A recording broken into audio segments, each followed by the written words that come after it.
Ladies and gentlemen, this man might be an SEC father at this point. I'm not 100% sure. One of the greatest comedians to ever exist. A human's brain cannot be any more epic than this man. Ladies and gentlemen, Theo Vaughn. Yeah, Theo! Hey, sorry, Dano just kept that thing going, Theo. I'm sorry about that. Oh, it's okay. He's probably just killing time, probably trying to stay away from his wife. I don't know. I mean, that's what my buddies do. They're always in their cars, in their yard, trying not to go inside or whatever. Dan's wife's a sweet lady. Theo's obviously saying that as well. Does not know her. She's a sweet lady. And who knows what... Yeah, Dan was sitting on the side of the road, though, there for a while. And we got a piece of it together. Yeah, we're not getting into it. But let's talk a little bit about relationships. We saw you on senior day at Vandy. We saw the video. Yeah. Can you tell me about your relationship with the Pavia family and Diego and his mom and everybody? Because I think this has been a big piece of Vandy's story, is not only bringing people in, but Nashville people becoming massive Vandy fans. Can you talk a little bit about it, and what was senior day like? Yeah, I mean, the lore with me and his mom, we made a bet one day on a game, and Diego said if they won against South Carolina that he would set me up on a date with his mom.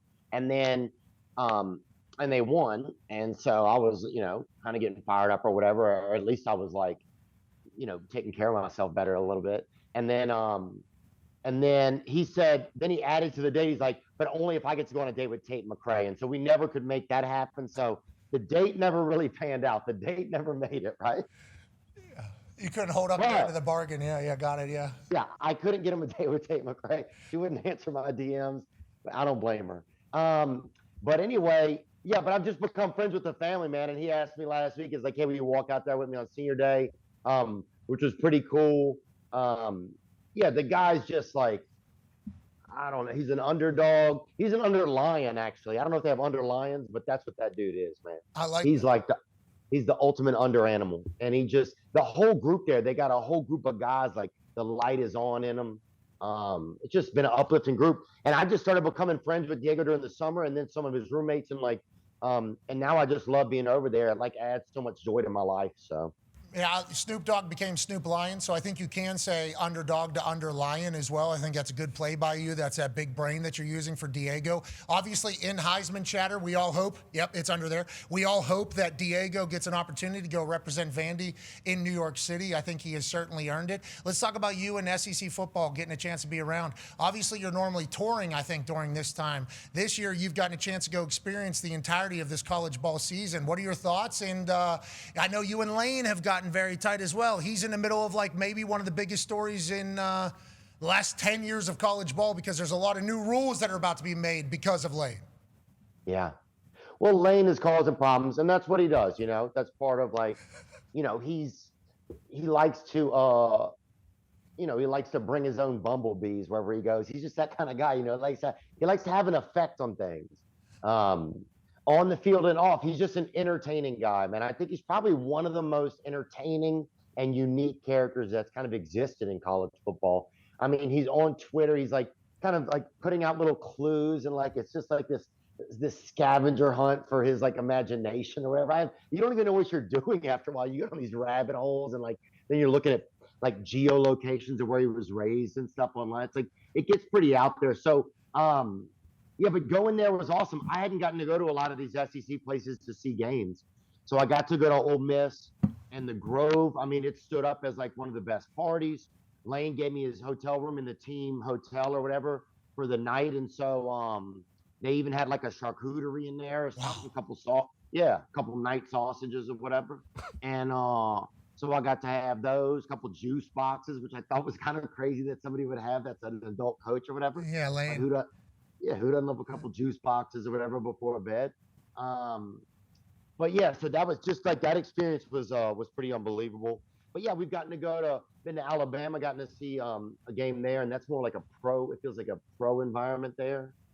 Virginia Tech, that was amazing. That's probably one of the most choreographed fan bases, with all of the people that are in the military that are enlistees that are there. So you have all this whole storm of humanity that's happening while the game's going on. We went to South Carolina, LSU. We saw a game at this year. We're going to go to Neyland this weekend. I already went to Neyland once. So yeah, man, sorry to just be talking so much. No, well, this is why you're here. Yeah, listen, if you would come on our show and just talk for 2 hours, that'd be great for us. Yeah. We would certainly take that. So you do and say whatever the hell you please. We're very thankful you're joining us. But have you always been a college ball fan, or are you kind of getting baptized by it this year? Because I know you're from Louisiana, and obviously I've learned a lot about the people you grew up around. You know, I had a kid in the neighborhood this, had a guy in the neighborhood this, up the street did this. I've learned about your neighborhood. Is it a big college football town? Are you a big college ball guy, or is this the first year you're really diving in?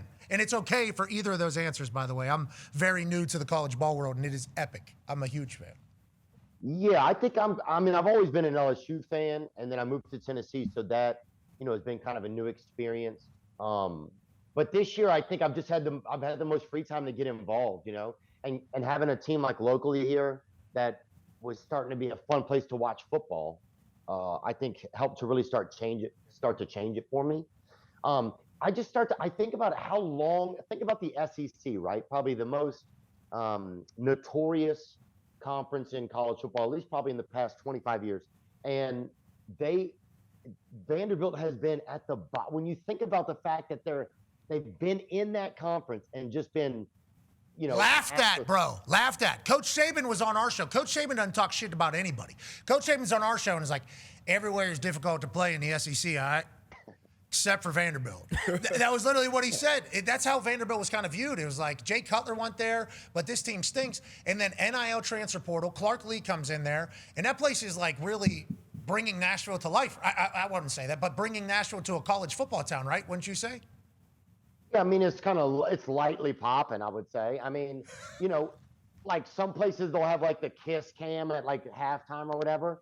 And they have like the reading cam there, like they'll find people that are reading in the stands and stuff. So it's definitely like, it's a different energy,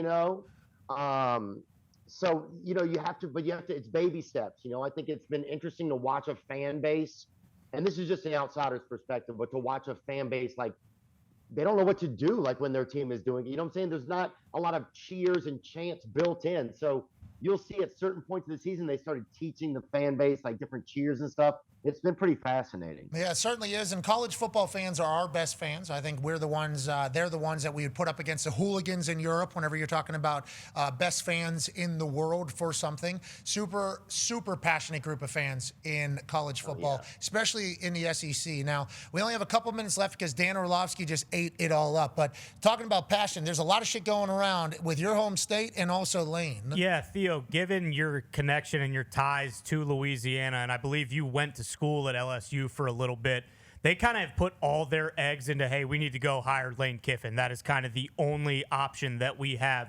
What do you think will ultimately happen if they don't hire a guy like that? Like, is Louisiana just going to crumble? Is there going to be mass chaos in the streets? And what should Lane do? 1 minute, Theo. If I'm Lane, I think he's built something great over there at Ole Miss. It's exciting there. People are giving all they can. People are selling things that they sacrificing antiques and stuff like that to be able to like donate to the Grove initiative there. People are trying to get that NIL money. People are selling family recipes to put money into that thing. I feel like he's pushed the cart all the way up the hill there. So to leave right now feels weird. It almost feels like it would be like when Saban left right before he started winning all, just rattling off championships. But that's my thoughts. I don't know what Lane's are. He may have he obviously has different ideas. I don't know who he's trolling. That's the thing. And he's definitely trolling somebody. So I'm intrigued to see who it is. But I just think it seems to me like he has such a great life over there that I think he should stay. Now, would he be great at LSU? I think anybody would be great at LSU. It just wasn't working out for Brian Kelly. There's a lot of good coaches that could be great there. So, all right. Well, good luck to all of them. Theo, thank you for joining us. Can you talk to us next week? Yeah, dude, I would love to talk about something next week. And let's get freaking I want to talk about who's going to be in this playoffs, Playboy. You got it. Hell yeah. We'll join. Hey, we'll see you next week. You're the man. You're the greatest. Thank you for everything you've done for us, by the way, over like the last 20 years since real world road rules shit. You're the best. Oh, I'm grateful. I'm going to get some ice cream. Okay. All right. That's Theo Vaughn. See you next time.